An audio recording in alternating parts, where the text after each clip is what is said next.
The dust storm had been blowing for 3 days straight. Daniel Hart stood at the window of his small room and watched the red clouds swirl across the mining colony. Redfall was not a pretty place. It was a collection of metal buildings and tired people on a rock at the edge of nowhere. But for Daniel, it was perfect. Nobody asked questions here. Nobody cared about your past. He was 58 years old now. His hair had turned gray. His face carried lines that told stories he would never share. His left arm was metal and wire, a prosthetic that hummed quietly when he moved it. He had worn this arm for 12 years. It was a reminder of the day everything changed. Daniel walked to the small mirror on his wall and looked at himself. The man staring back was not the same man who once commanded a warship. That man had been proud and certain. This man was just tired. He pulled on his work jacket and headed out into the storm. The repair shop where he worked was a short walk from his room. Daniel kept his head down as he moved through the streets. He had learned to be invisible. He never made friends. He never stayed in one place for more than 6 months. He had lived in 23 different colonies in 12 years. Each time he left, he changed his name and started again. Here in Redfall, he was Cole Jennings, a quiet mechanic who fixed broken machines and drank alone at night. The shop was empty when he arrived.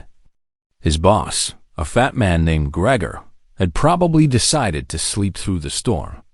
Daniel did not mind. He preferred to work alone. He picked up his tools and began fixing a damaged drill engine. The work was simple. It kept his hands busy and his mind quiet, but his mind was never truly quiet. 12 years ago, Daniel Hart had been the commander of the human warship Relentless. He had led his crew into the most important battle of the Vexery incursion. The Vexery were an alien species who had decided that humans were too dangerous to live. They had built a bioweapon that could kill billions. They were ready to launch it at 12 human colony worlds. Daniel had one chance to stop them. He destroyed their orbital defense grid. The explosion killed thousands of Vexery soldiers and civilians. The bioweapon never launched. 4.7 billion humans lived because of what he did, but the galaxy never learned the truth. The Galactic Union needed peace with the surviving Vexery factions. They could not admit that the Vexery had tried to commit genocide, so they buried the evidence. They called Daniel a war criminal. They said he attacked without cause. They said he murdered innocent people. Daniel could have fought. He could have revealed the truth and destroyed the fragile peace. But he knew what would happen. War would start again. More billions would die. So he chose to run. He chose to let the galaxy hate him.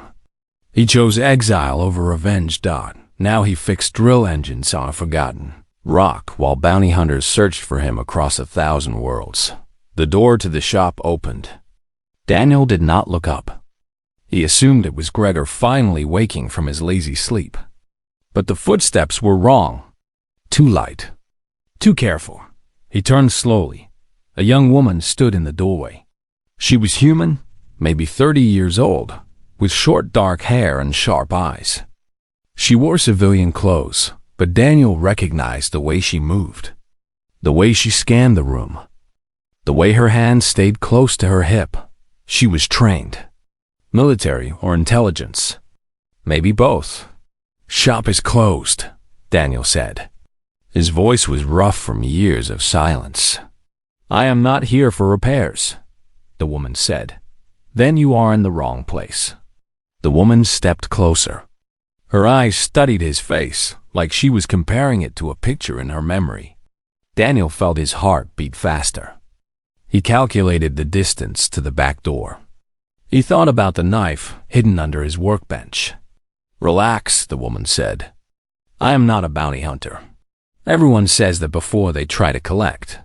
My name is Megan Cole. I work for Admiral Patricia Blake." Daniel stopped moving.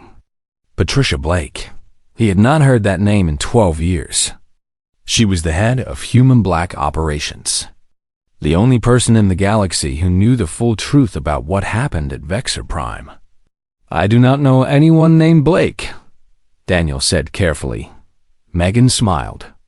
It was not a friendly smile. It was the smile of someone who knew she had found what she was looking for. "Commander Hart," she said, "I am not here to arrest you. Admiral Blake sent me because we need your help. You have the wrong person. You have a prosthetic left arm with architect code buried in its systems. You are the only human who has ever touched architect technology and survived. You spent 12 years running from a crime you did not commit to protect a piece that was built on lies." Daniel said nothing. His hand tightened around the wrench he was holding. "I know who you are," Megan continued. "I know what you sacrificed. And I know you have spent 12 years waiting for someone to come through that door and either kill you or give you a reason to stop running. What do you want?" Megan's expression changed. The confidence faded. Something darker took its place. Fear. "The Vexri are back," she said. "A splinter faction has found something.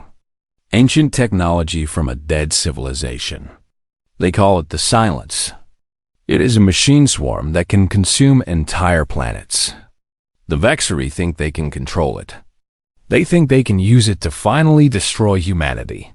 Daniel felt cold. He remembered the ruins he had seen during the battle. The strange symbols.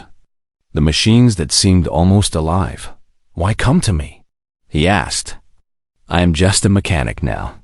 Because you are the only one who has seen architect technology up close. Because that arm of yours carries code that might be the key to stopping the Silence. Because Admiral Blake believes you are the only person who can save us." Daniel looked at his metal arm.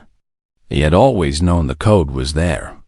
He had felt it sometimes, like a whisper at the edge of his thoughts. He had spent 12 years trying to forget it. "And if I say no?" Megan stepped closer.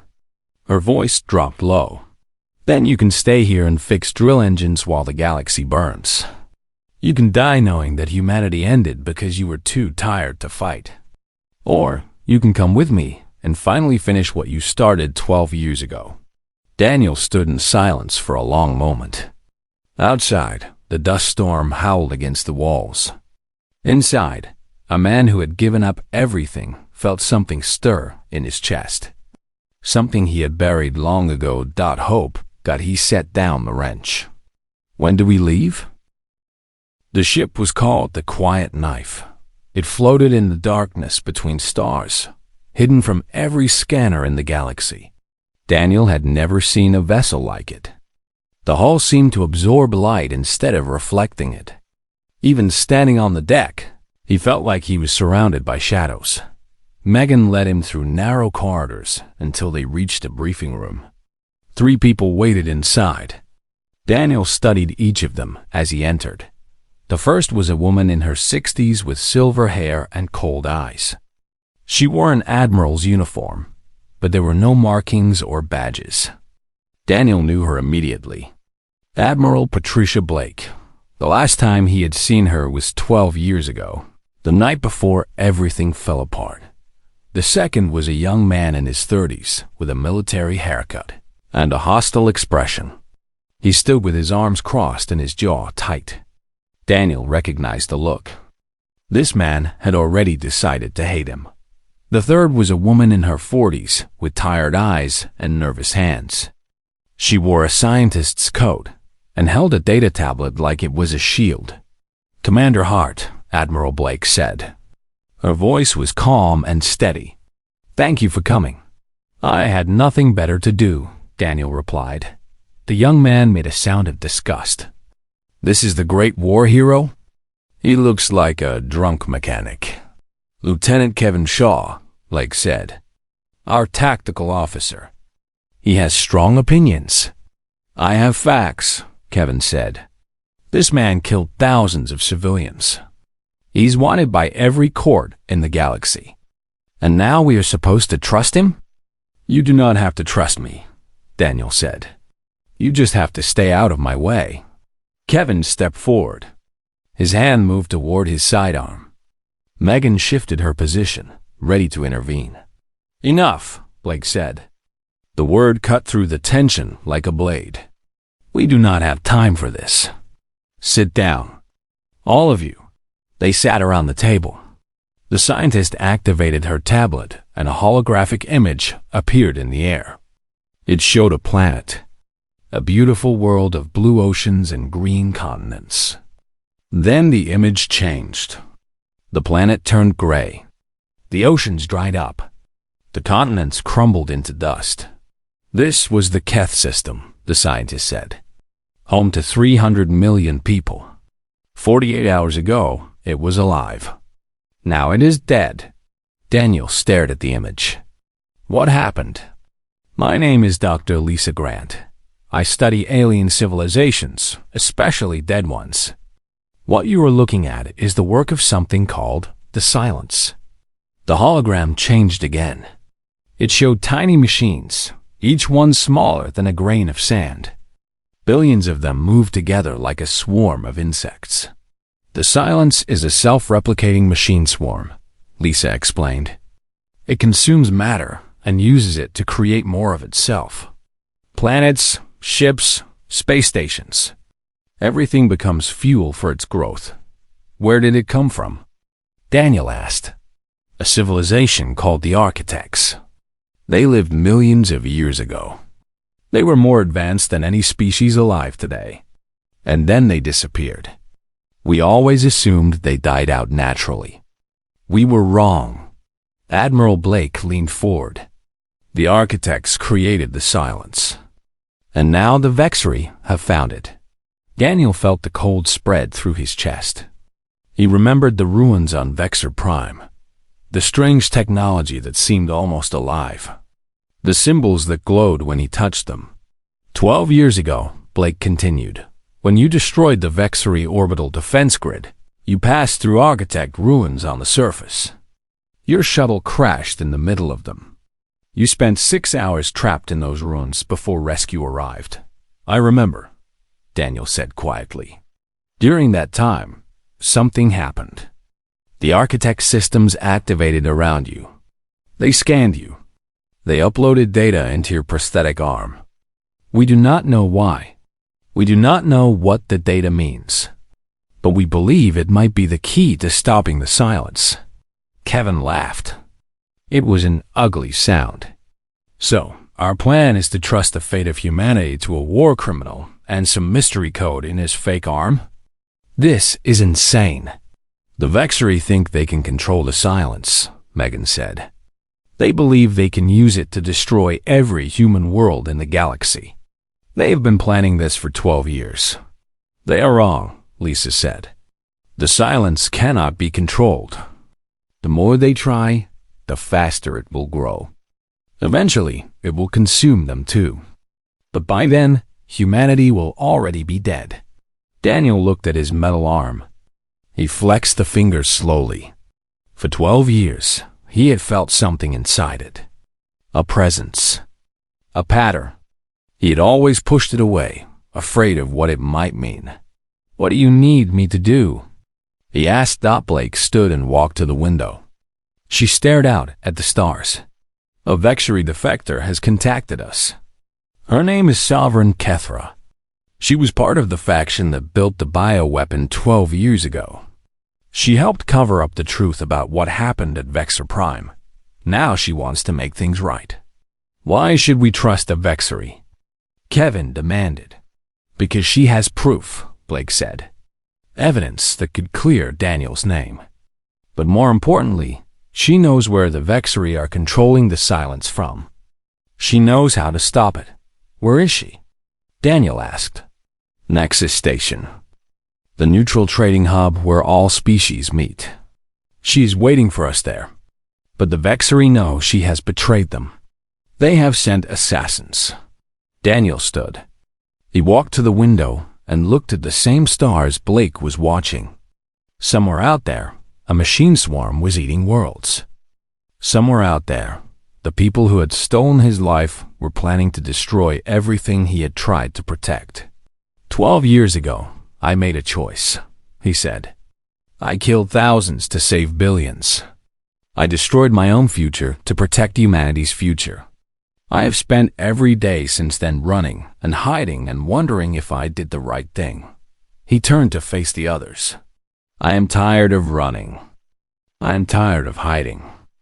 If there is a chance to stop this, I will take it. Not for medals or forgiveness, just because it is the right thing to do. Kevin stared at him for a long moment. Something shifted in his expression. The hostility faded slightly. Not all the way, but enough. Fine, Kevin said. But I am watching you. One wrong move and I put a bullet in your head. Fair enough, Daniel replied. The ship changed course. In the distance, Nexus Station waited, and somewhere in the darkness, the silence continued to grow. Nexus Station was a city floating in space. Millions of beings from hundreds of species lived and worked inside its massive rings. Ships came and went every minute. Trade flowed like blood through metal veins. It was the one place in the galaxy where enemies could walk past each other without violence. Daniel hated it. He walked through the crowded corridors with his head down and his collar up. Megan stayed close on his left. Kevin watched their backs from 10 steps behind. They moved like strangers who happened to be going the same direction. The meeting point is in the lower markets, Megan said quietly. A tea shop called the Quiet Garden. Kethra will be waiting in the back room. How will we know her? Daniel asked. She will know us. She has been watching our arrival since we docked. Daniel nodded.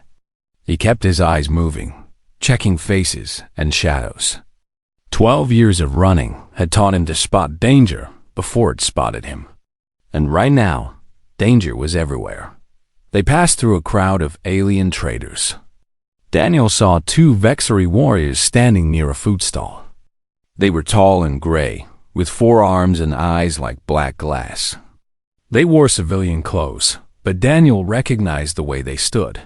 Alert, ready, hunting. Do not look at them, Megan whispered. Keep moving. They reached the lower markets. The corridors here were narrower and darker. The shop sold things that could not be sold in the upper levels. Weapons, information, secrets. The Quiet Garden was a small tea shop at the end of a dead-end corridor. An old alien woman stood behind the counter. She did not speak as they entered. She simply pointed to a curtain at the back of the room. They pushed through the curtain and found themselves in a small private room. A Vexery female sat at a low table. She was different from the warriors Daniel had seen. Smaller, older. Her gray skin was marked with patterns that showed her high rank. Her eyes held an exhaustion that Daniel recognized. Commander Hart, she said. Her voice was soft and raspy. I have waited 12 years to meet you. Sovereign Kethra, Daniel replied. I have waited 12 years to ask you a question. I know what you want to ask. You want to know how many humans would have died if you had not destroyed the orbital grid. Yes, Kethra closed her eyes. When she opened them again, they were wet with something that might have been tears. 4.7 billion, she said. Across 12 colony worlds. Men, women, children. All of them would have died, screaming as their bodies dissolved from the inside out. Daniel felt his chest tighten. He had known the number. Admiral Blake had told him long ago. But hearing it from a Vexery made it real in a new way. I helped build that weapon, Kethra continued. I believed it was justice. I believed humans were monsters who needed to be destroyed. I was wrong. I was so terribly wrong. Kevin stood frozen near the door. His face had gone pale. Daniel could see the young man processing what he had just heard. The Galactic Union covered it up, Kethra said. They called you a war criminal to protect the peace.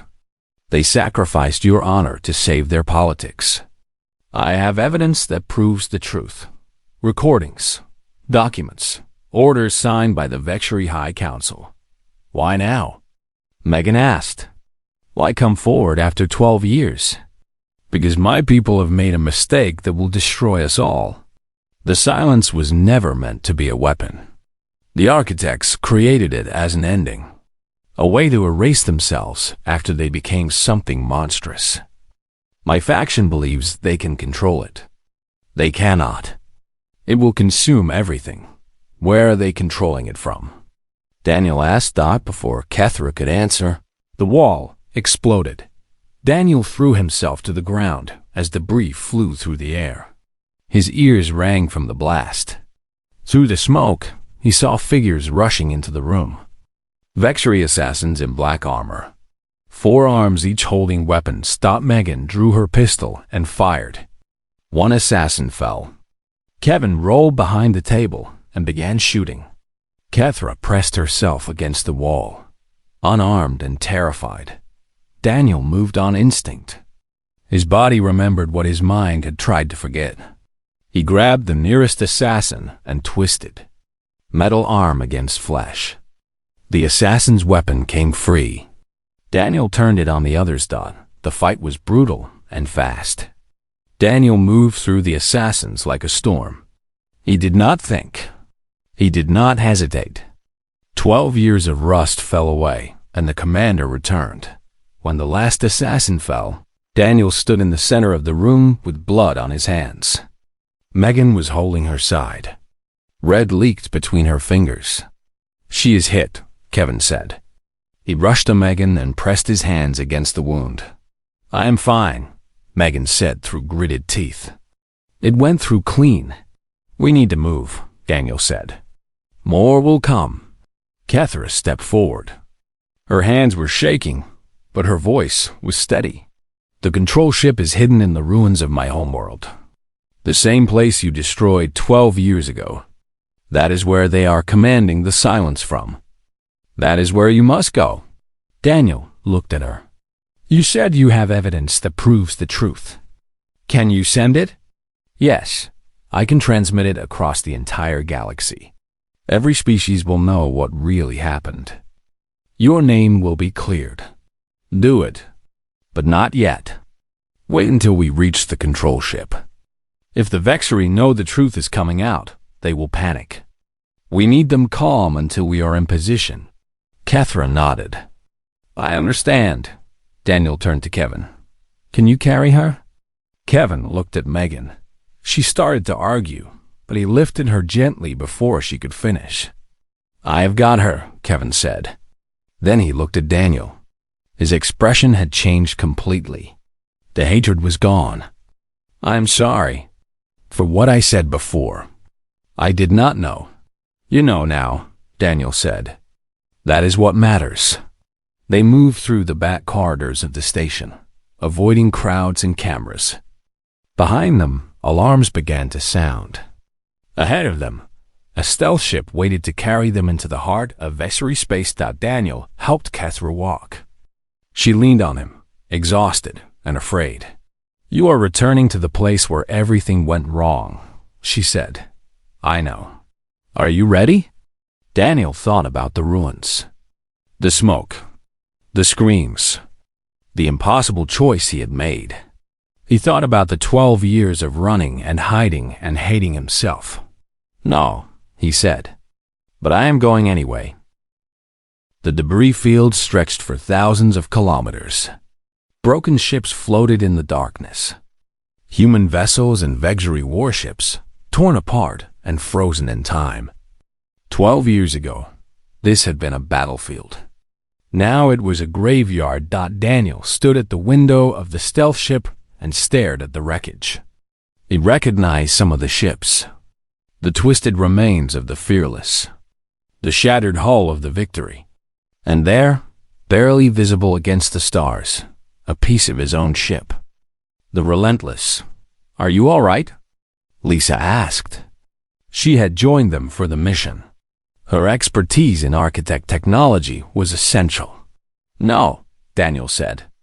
But that does not matter. The stealth ship moved slowly through the debris.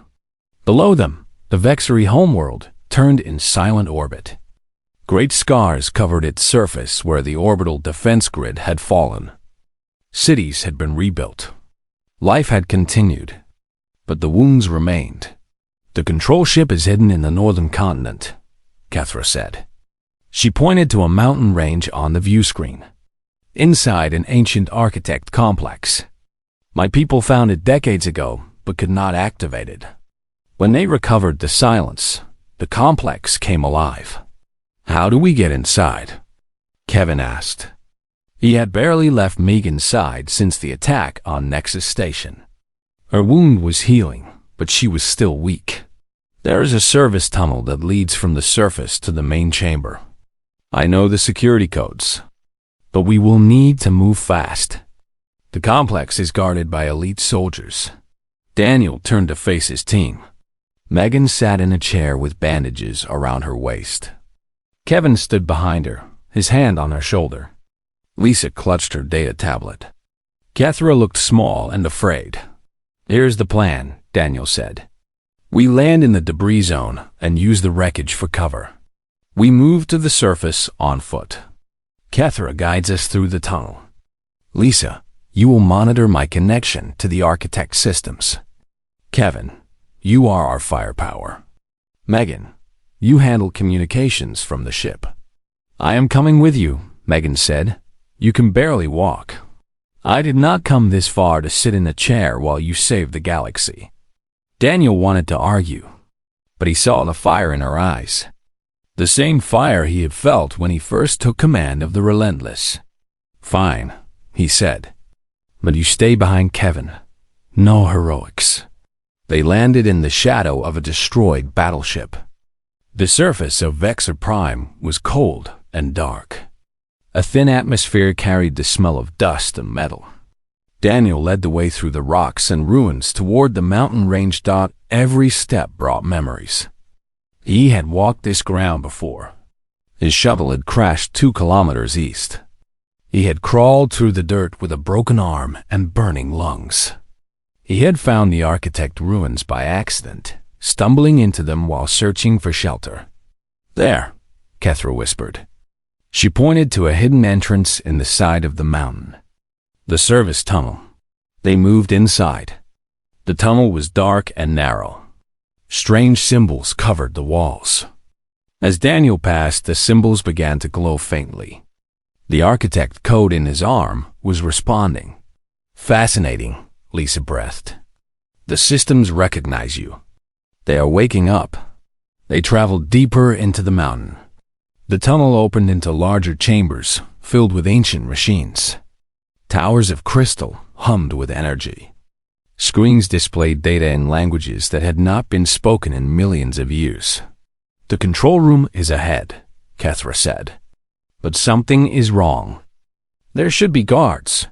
The answer came a moment later. Lights flooded the chamber. Doors opened on all sides. Vexori soldiers poured in with weapons raised. Dozens of them. More than Daniel could count. At the center of the room, a massive Vexori male stepped forward. He was taller than the others, covered in battle scars and medals. His forearms were folded across his chest. His black eyes studied Daniel with cold interest. "Commander Hart," the Vexori said. "I am Warlord Shenvex. I have waited 12 years to meet the human who destroyed my fleet." Daniel raised his weapon, but he knew it was hopeless. They were surrounded. "You knew we were coming," he said. "Of course. Kethra's betrayal was discovered months ago. We allowed her to escape because we knew she would lead us to you. The only human who has touched architect technology. The only one who might threaten our plans." Kevin moved to fire, but a dozen weapons turned toward him. He froze. "Do not be foolish," Shenvex said. "You are outnumbered. Surrender and I will make your deaths quick. Resist and I will make them last for days. What do you want?" Daniel asked. Shenvex smiled. It was a terrible expression on his alien face. "I want what I have always wanted. The destruction of humanity. Your species is a disease. You spread across the galaxy like a plague. You are too aggressive, too unpredictable, too dangerous to live alongside. The silence will destroy you too. No, the silence obeys us. We have spent years learning to control it. When humanity is gone, we will shut it down. The galaxy will belong to the Vexery. You are wrong, Daniel said. I have seen what the silence truly is. It was not a weapon. It was a mercy. The architects created it to end their own civilization because they became something monstrous. You cannot control it. No one can. Shenvex laughed. Human arrogance. You think you understand architect technology better than we do? You touched it once by accident. We have studied it for decades. He stepped closer to Daniel. His voice dropped low. But I am curious about you, Commander. You destroyed my fleet. You killed thousands of my people. The galaxy calls you a monster. And yet you came here to die fighting for a species that hates you. Why? Daniel met his gaze. Because it is the right thing to do. How disappointing. I expected something more interesting. Shenvex raised his hand. Take them to the execution chamber. Kill the others first. Make the human watch. The soldiers moved forward. Daniel felt hands grab his arms. He saw Kevin struggling against his captors. Megan was too weak to fight. Lisa and Kethra were pulled away. But as they dragged him through the chamber, Daniel smiled, because his metal arm was pressed against an architect terminal. And for the past 5 minutes, he had been uploading code into the system. In the distance, something massive began to wake up. The silence was about to turn on its masters.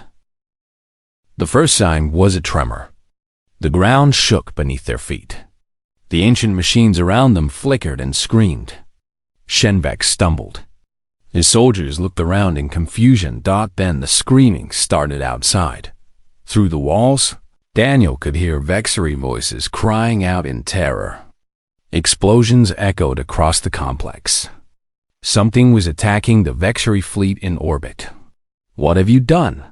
Shenvex roared. Daniel broke free from his captors while they were distracted.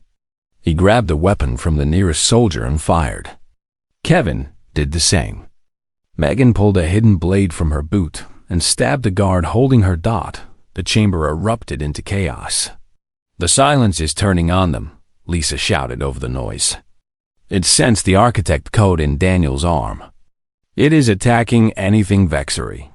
We need to reach the main control room, Daniel called out. We can shut it down from there. Kethra grabbed his arm. I will seal the doors behind you. Buy you time. You will die. I know. She looked at him with those tired, wet eyes. I helped create the weapon that almost destroyed your species. This is the least I can do. Daniel wanted to argue, but there was no time. The Vexery were regrouping. More soldiers were coming. Thank you, he said. Kethra smiled sadly. Clear your name, Commander. Let the galaxy know the truth. She ran to the control panel and began working. Doors slammed shut behind the team as they sprinted toward the heart of the complex. Daniel heard weapons fire. He heard Kethra scream. Then silence. They ran through corridors filled with ancient technology. The walls pulsed with strange light. The architect systems were fully awake now, responding to Daniel's presence like a dog recognizing its master. The control room is ahead, Lisa said, reading her tablet. But Daniel, I need to tell you something. The only way to shut down the silence permanently is to interface directly with the main system. What does that mean? It means connecting your mind to the architect network. The data transfer will be massive. The human brain was not designed for this. You might not survive. Daniel kept running. Then I will probably not survive. There has to be another way. There is not. And you know it. They burst into the main control room. It was enormous. A vast chamber filled with crystal towers and floating screens. At the center stood a throne made of light and metal. The architect command interface, Shenvex, was waiting for them. He stood alone in front of the throne. His soldiers were gone, probably dead, consumed by the silence they thought they could control. But the warlord himself was untouched. He held a massive blade in each of his 4 hands. "You destroyed everything," Shenvex said. His voice was calm, deadly. "My fleet, my soldiers, my plans. Just like you did 12 years ago." "Get out of my way," Daniel said. "No. If I'm going to die, I will take you with me. The human who ruined everything." Kevin raised his weapon, but Daniel stopped him. "Get Lisa to the secondary controls. Start the shutdown sequence from there. I will handle him. Daniel, go, now." Kevin hesitated. Then he grabbed Lisa and Megan and ran to the far side of the chamber. Daniel faced Shenvex alone. The warlord attacked. He was fast despite his size. His 4 blades cut through the air like wind. Daniel dodged and blocked, using his metal arm to deflect strikes that would have cut him in half. They fought across the chamber. Shenvex was stronger, faster, better armed. But Daniel had something the warlord did not.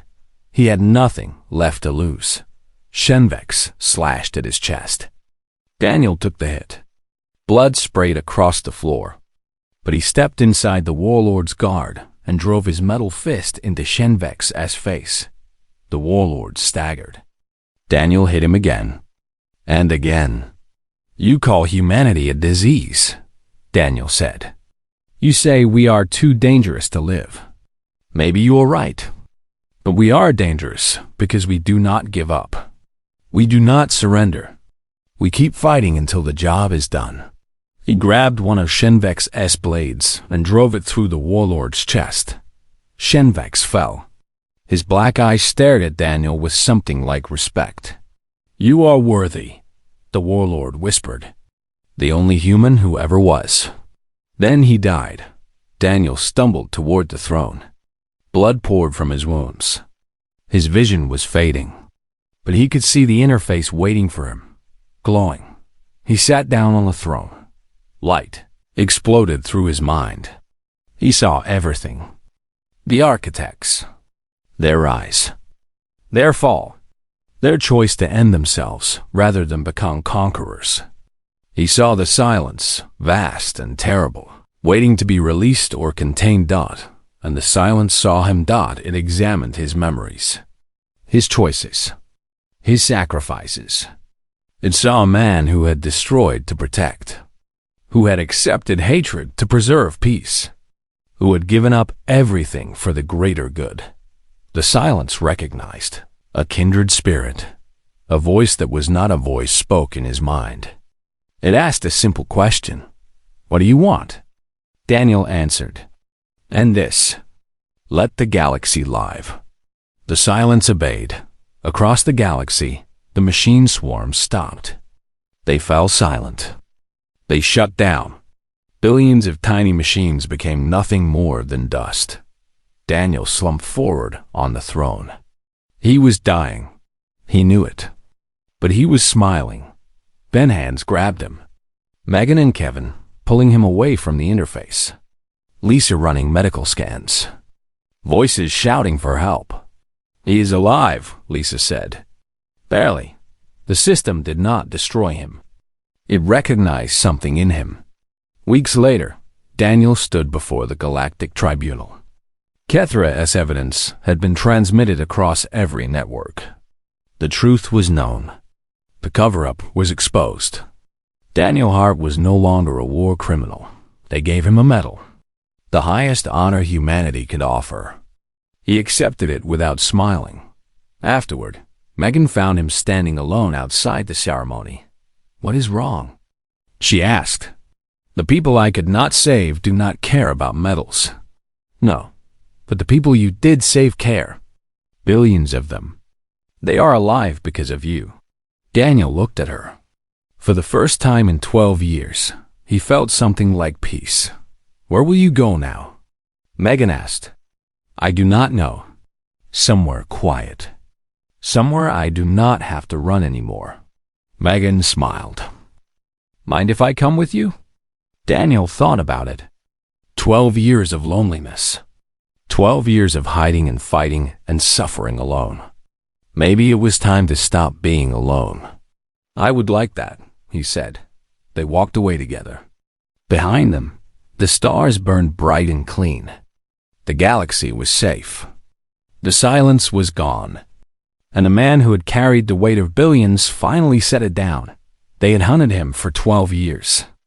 They had called him a monster, a murderer, a disgrace to his uniform. But when the darkness came for everyone, he was the only one who could stand against it. Not because he was fearless, but because he had already lost everything except the will to do what was right.